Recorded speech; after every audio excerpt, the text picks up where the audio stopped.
আবু যর গিফারি আপনার আমার হাবিবের দরবারে এসে 3 দিন পর্যন্ত বসে আছেন। 3 দিন পরে বলতেছেন, হাবিব গো, আমাকে কালিমা পড়ে মুসলমান বানায় দেন। আপনার আমার হাবিব বলে, এই আবু যর বলো, আশহাদু আল্লা ইলাহা ইল্লাল্লাহ ওয়া আশহাদু আন্না মুহাম্মাদান আবদুহু ওয়া রাসূলুহু। এবার আবু যর গিফারি মুসলমান হয়ে গেলেন। আবু যর মুসলমান হয়ে গেলেন। আপনার আমার হাবিব বলতেছে, আবু যর সাবধান, তুমি যে মুসলমান হয়েছো তুমি কিন্তু প্রকাশ করিও না। আবু যর রে, তুমি যদি প্রকাশ করো তাহলে কিন্তু বিপদে পড়বা। সাবধান, এই ইমানের মালা যে তুমি গলায় পড়েছো, ইমান কিন্তু তুমি ভিতরে ভিতরে লুকায় রাখবা। এবার আবু যর গিফারি বাইতুল্লাহর চত্বর ঘুরতেছে আর বলতেছে, বাইতুল্লাহর চত্বর ঘুরতেছে, ভিতরের ইমান জাগনা দিয়ে দিছে। এবার ইমানের তেজ বেড়ে গেছে। আর হযরত আবু যর গিফারি চিৎকার করে করে বলতেছে, আশহাদু আল্লা ইলাহা ইল্লাল্লাহ, আশহাদু আল্লা ইলাহা ইল্লাল্লাহ ওয়া আশহাদু আন্না মুহাম্মাদান আবদুহু ওয়া রাসূলুহু। আল্লাহু আকবার বলেন। হযরত আবু যর গিফারি কালিমায়ে শাহাদাত পড়ে লইলেন। এবার মক্কার কাফিরেরা বলতেছে, শুনছুনি, আবু যর তো মুহাম্মদের ধর্ম গ্রহণ করেছে, আবু যর তো মুসলমান হয়ে গেছে রে, আবু যর তো মুহাম্মদের দলে চলে গেছে। এবার মক্কার কাফিরেরা আবু যর গিফারির উপরে আক্রমণ করেছে। আবু যর গিফারিকে মারতে মারতে শরীর রক্তাক্ত করে দিয়েছে। এবার আবু যর গিফারি উঁচু আওয়াজে বলে, লা ইলাহা ইল্লাল্লাহ মুহাম্মাদুর রাসূলুল্লাহ। মক্কার কাফিরেরা বলে, আবু যর তুমি কি ঈমান ছাড়বানি, মুহাম্মদের ধর্ম ত্যাগ করবানি? আবু যর গিফারি বলে, এই জীবন দিয়া দিতে পারি, কিন্তু যে কালিমার মালা গলার মধ্যে পড়েছি, 1 সেকেন্ডের জন্য কালিমার মালা আমি গলার থেকে দূরে নিব না। আল্লাহু আকবার, আল্লাহু আকবার। কেউ কেউ ডাক দিয়ে বলতেছে, আবু যর কিন্তু গিফার গোত্রের মানুষ, তোমরা যে ব্যবসা করতে যাও গিফার এলাকাতেই কিন্তু যাইতে হয়, সাবধান। আর ডিউটি কিন্তু বাইঙ্গা দিব, আর মাইরো না, ছেড়ে দেব। হযরতে আবু যর গিফারি তিনার জীবনে আপনার আমার হাবিবের কাছে মুসলমান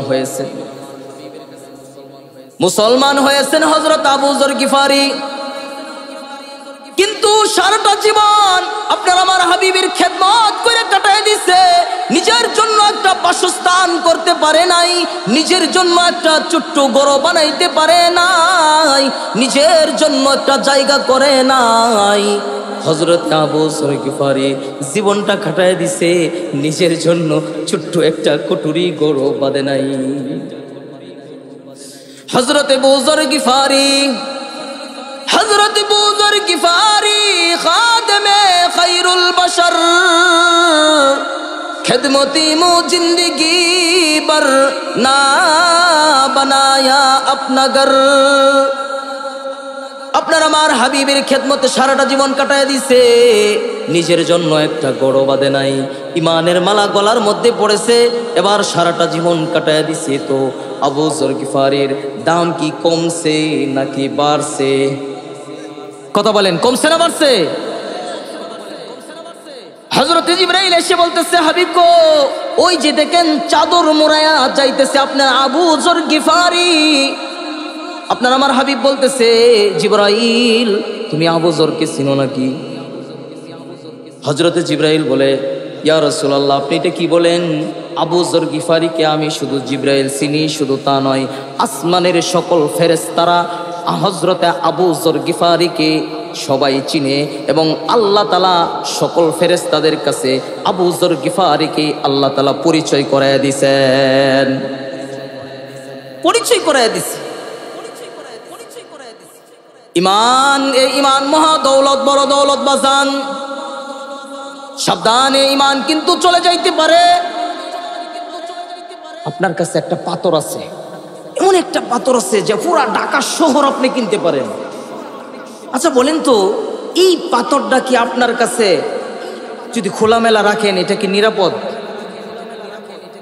কথা বলেন, কথা বলেন। আমি বলতেছি যে আপনার কাছে একটা হীরার টুকরাই আছে, এই হীরার টুকরাটা কি নিরাপদ আপনার কাছে? ডাকাতি হওয়ার সম্ভাবনা আছে না? সম্ভাবনা আছে কি নাই? আর এমন একটা পাথর যদি থাকে যেই পাথরটা দিয়ে পুরা ঢাকা শহর কিনতে পারেন, এই পাথর যদি আপনার কাছে থাকে তাহলে আপনার বউয়ের কাছে আপনি নিরাপদ না। আপনার বউ বলবে, আরে এই পাথর যদি আমার কাছে থাকে তা স্বামী তার মতো আর কতটা আইবি আর যাইবো। আপনার গলা ছুরিও ধরতে পারে আপনার আহলিয়া, ঠিক কিনা বলেন? তো এমন একটা ইমান আপনার আমাকে আল্লাহ তাআলা দিয়েছে, যে ইমান দিয়া আল্লাহ তাআলার কাছ থেকে কাল হাসরের ময়দানে মাশরে এমন এক জান্নাত কিনতে পারবো, এই পৃথিবীর 10 পৃথিবীর সমান বড়। সুবহানাল্লাহ বলে।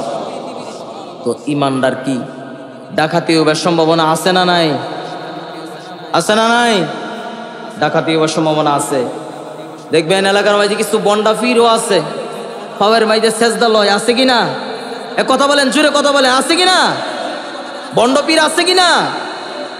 সমাজ নষ্ট করছে ফিরে, আর কলা গাছ নষ্ট করছে জিরে, ঠিক কিনা বলেন? এমন কিছু পীর আছে যারা নাকি দেখবেন পা এরকম ভাবে থয়ে রাখছে, পেট গুদামের মতন ফিরে রয়েছে। এবার মুরিদান যারা আছে ফাওয়ার মাইদিকে সুমাইতে সুমাইতে ফাওয়ার যত ময়লা আছে সব পরিষ্কার করে 4টা সুট্টা খায়ালা, ঠিক কিনা বলেন? মা আপনারা ঠিক বলেন না কেন? জোরে বলেন, ঠিক কিনা বেটি? পীরের শরীরে জানেন 6 মাস ধরে ফিরে গোসলই করে না। শরীরের কাজ দিয়ে গেলে ফাটার গন্ধ করে। শরীরে কাজ দিয়ে গেলে কিসের গন্ধ করে? মাথার মাইদে এই বড় এক জট, এই জটের ভিতরে উকুন বিগিল বিগিল করতেছে। এবার মুরিদান এটি দয়া সুন্দর করে পানি খাইতেছে। এবার এক মুরিদান বাবার বরকত এক গ্লাস খায়া গিয়া বাড়ির জন গেছে, এখন গড়ে আর বাথরুমে দৌড়াদৌড়ি, তার মানে বাবার বরকত ঢুকছে। নাউজুবিল্লাহ বলেন, আছে কিনা? পীরের পায়ে সেজদা দিলে ইমান থাকবে? পীরের পায়ে সেজদা দিলে ইমান থাকবে? বন্ড পীর কিছু বের হয়েছে ইমান নষ্ট করার জন্যে। এই পীরের কাছে যদি যান, দেখবেন পীরে আপনারা গাঞ্জা খাওয়া শিখাবে, চুরি শিখাবে, আপনাকে লুচ্চামি শিখাবে। এমন পীরের দরবার আমি দেখেছি যেই পীরের দরবারের মধ্যে রাতের বেলায় নর্তকী নাচায়, ঠিক কিনা বলেন? রাতের বেলায় গাজার আসর বসে, মদের আসর বসে, ঠিক কিনা বলেন? এমন পীরের দরবারও দেখছি। এটা কি বালা নাকি? আমার নবীর দরবারে কোনোদিন গাজার আসর গেছিন? মদের আসর? হ্যাঁ, সাবধান থাকতে হবে। তো ইমান আমরা সস্তা পাইছি, ইমানের কোনো দাম নাই, কিন্তু সাহাবায়ে কেরাম এই ইমান আনার জন্য, আপনার আমার কাছে পৌঁছে দেওয়ার জন্য অনেক কষ্ট করেছে, ঠিক কিনা বলেন? অনেক কষ্ট করেছে সাহাবায়ে কেরাম। হযরত বেলাল রাদিয়াল্লাহু তাআলা আনহু মুসলমান হয়ে গেলেন। এবার মুসলমান হইয়া হযরত বেলাল তো ছিলেন উমাইয়ার গোলাম। এবার হযরত বেলাল